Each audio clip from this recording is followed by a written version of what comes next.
Okay, let's look at the question, does education, or how much does education serve the needs of the economy?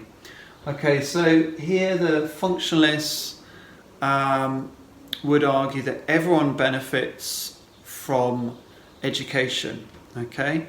And the economy is obviously important for driving society and helping it run smoothly because people need work, and there'll be people who are consumers who will need services and products. So the functionalists and the New Right would both agree that education serves the needs of the economy. The functionalists are more optimistic about this, so a big thumbs up for this view. The New Right view would be a bit more sketchy. Okay, so we've got the functionalists, tick. The New Right, tick. Education serves the needs of the economy. However, the New Right argue that education has failed to serve the needs of all consumers. So not all parents and children get a good deal with education, and that's because it's been run by the state and the government. So it needs to serve the needs of the economy more. It needs to provide skills that fit the economy more. So it needs to be more privatised according to the New Right. It needs to be based more on a market system, and that means that consumers have choice, just like in a marketplace. You can choose whether you buy satsumas, oranges or bananas in the marketplace, in a street market. In the same way, you can choose private education, you can choose your A-levels, you can choose the quality of education, what type of education you want, how big the school is that you want to go to, and so on. So the New Right believe that if schools compete for consumers to sell products and services to consumers in a marketplace, it'll make it more competitive, it'll drive quality up, it'll drive costs down because they'll be offering, a good quality product at a better price, and that will be good for consumers. So it will serve the economy better if it is more market driven. Okay, what do the Marxists think? So the Marxists don't think that so the Marxists wouldn't say that education serves the needs of the economy in terms of benefiting everyone, the consumers, the workers, the owners. They would argue that education serves the interests and meets the interests of the ruling class. And by meets the interests, I mean it benefits the ruling class, it meets their needs, it meets the needs of the rich in terms of having power. Because it's in our interests. What that means is, is it something that benefits us and what we would perhaps want for ourselves? So in this case, in a capitalist society, education will meet the interests of the rich because it will serve to maintain their power and dominance. It won't meet the interests of the poor and working class because it will keep them in a powerless position. And therefore, in that sense, education will not serve the needs of the economy and society as a whole, which is what the functionalists and the New Right would say. Education can serve the needs of the economy, it can serve everyone in society, all people. The Marxists would disagree with this. They would say it benefits only the rich. So that's Marxist. Thumbs down to that view. Interactionists and postmodernists. Okay, so the interactionists, they would say that education, in terms of this argument about meeting the needs of the economy, that's a very kind of big scale view which the functionists and Marxists would have opinions on. The interactionists argue that it's not possible to come to general conclusions about big institutions being related to wider society and wider issues like the economy and the structure of society. So the interactionists say, we can't really come to general conclusions about the structure of society. So in that sense, it doesn't serve the needs of the economy. It often benefits individuals who kind of have a moral point to make. So for example, teachers who label students who are working class, that they will, they might benefit from that labelling process. Obviously the working class students may lose out from that labelling process. Does it serve the needs of the economy? Does it serve the needs of society? Does it serve the needs of a wider group? It often is because of a fear of certain groups who are labelled as a kind of threat to society. So working class people might be labelled as a threat to society. That might be part of the reason for the labelling of working class students. For example, the choices that people make in response to poverty are often used as a way of labelling them. Okay, so people might choose to spend their money in particular ways, might have certain lifestyle and choices that are labelled as being morally, morally inferior, not as good choices compared to others. So the Interactionists would argue that it's not possible to say whether education serves the needs of the economy. What's important is to try and identify the labels that are applied to groups, which can often be used to try to suggest that the economy or society somehow loses out or benefits from those groups based on those labels that are applied differently to middle class students and working class students. Postmodernists, does education serve the needs of the economy?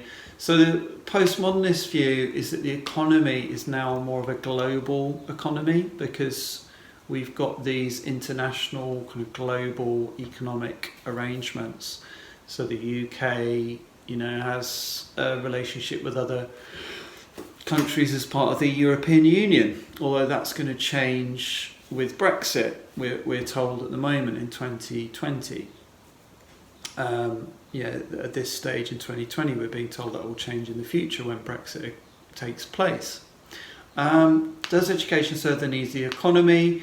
In a global economy, postmodernists would argue that education is now serving kind of global processes like globalization, where there's increasing relationships between countries. People are starting to develop identities based on choices and based on information about identities and cultures around the world. So because education is more diverse, and because this global economy, people are starting to be influenced by that. So they might think, I want to be an entrepreneur like Bill Gates, an American businessman. I want to be an entrepreneur like, iPhone entrepreneurs, okay, which is another American company. So that's an example of how education probably is influenced by global forces, and it doesn't serve the needs of just the Western UK economy. It's also people are learning about wider influences around the world, and that's also affecting the choices people are making about education, where they're going to go. They might go to another country for university. Okay, last question. What knowledge, skills, attitudes and values does education transmit? So the functionalist view would be that knowledge, skills, education, attitudes and values are those of the whole UK society that we learn from education. So for example, we learn British values, British attitudes like meritocracy. We learn to fit in, we learn to work hard, we learn to put in time and effort, and that's what we learn from education, and that's shared by everyone in society, broadly speaking, and everyone knows their place, whether they're working class or whether they're part of working class, middle class or upper class. The new right approach would again be that the knowledge, skills, attitudes and values of UK society should be learnt in education. But the new right are concerned about a moral decay. So they're concerned that culture is kind of being lost. Just like you can lose your teeth due to tooth decay, if you drink too much, sugary drinks, for example. In the same way, the culture kind of being lost in education means that people aren't so clearly identifying with the kind of British culture. For the new right, this is a concern because it could lead to a lack of social harmony and solidarity. Because the functionalists would say solidarity is something that is a benefit that society gets from education, because everyone's kind of singing from the same hymn sheet because they all learn the same culture. The new right are concerned that because we're losing our sense of a shared culture, and education is less clearly defined based on one shared culture, that's going to lead to social disharmony, disorder, confusion, uncertainty, and a lack of solidarity. So that's a concern for the new right. The Marxist view is that the knowledge, skills, attitudes and values of the upper class are transmitted by education. So, for example, we learn the idea of meritocracy in education, but this is actually an illusion, so it's not really how education and the workplace work. There's not really a fair meritocratic system. And the Marxists would say that we learn this kind of knowledge and these attitudes and values because this can keep us in our place. So that would be like Bowles and Gintis, the correspondence principle. That would include Althusser and the ideological apparatus idea. But also there's the idea from Paul Willis. He's arguing that the knowledge and skills and attitudes and values in education that are being taught by teachers may not be learned by all students in the same way. The working class students, because of their background, their culture and their attitudes from their own culture as working class children, they don't learn the middle class culture, they don't learn the middle class attitudes within the education system, and they actually reject them. And therefore they keep their working class culture and identity, and they go into working class jobs as a result. Interactionists would argue that education does tend to lead to the kind of exclusion of working class identity, which is often labelled in a different way to middle class identity, and children are labelled differently. And so, it does kind of education does transmit middle class values, and it labels working class identity.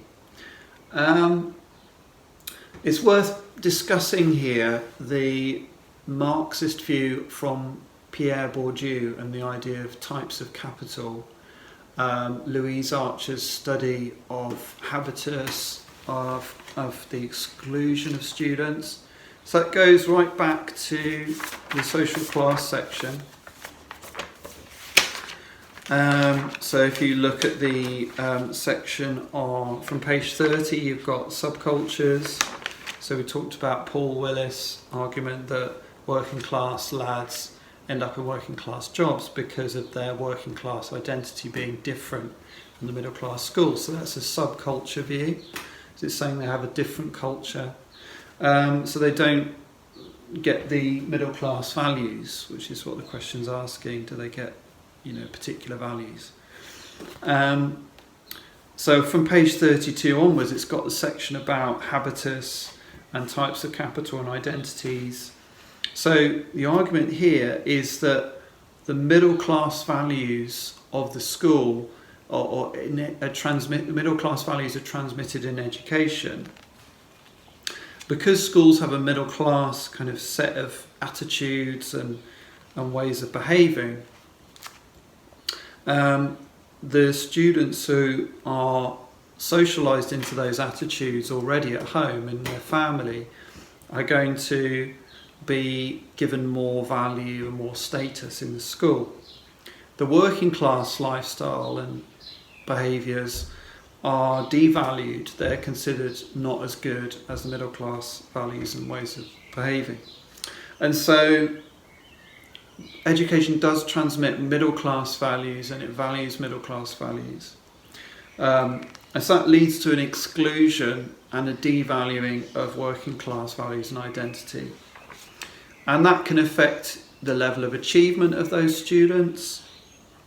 It affects whether they go on and progress to higher education, and that's important. So, yeah, I think that's answered all 4 questions. If you have any questions, let me know.